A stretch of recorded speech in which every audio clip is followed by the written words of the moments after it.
Quetzalcoatl Rising. PragmAlchemy Exercise Number 4.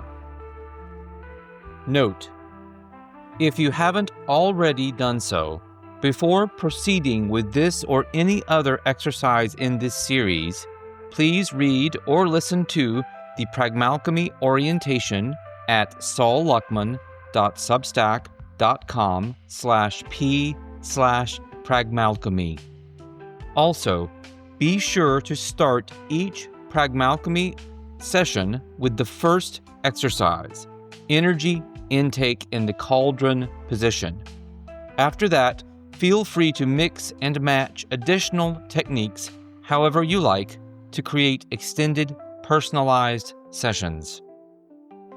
Timing, setting, and other considerations.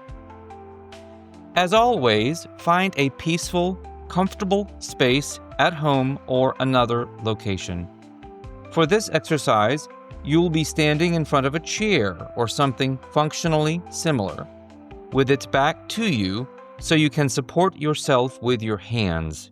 You'll need enough space to generously accommodate this arrangement. Since PragmAlchemy sessions should start with energy intake in the cauldron position to create room in and heat up your cauldron in order to maximize the effectiveness of subsequent techniques, you'll also need enough space to lie down completely outstretched.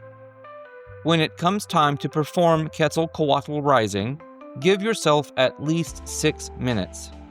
This will bring your total workout time, including the starter exercise, to a minimum of 11 minutes. It's fine to wear earplugs to shut out noise and allow yourself to sink deeper into this meditative technique, but avoid using a sleeping mask for obvious reasons, since maintaining your balance is a real concern.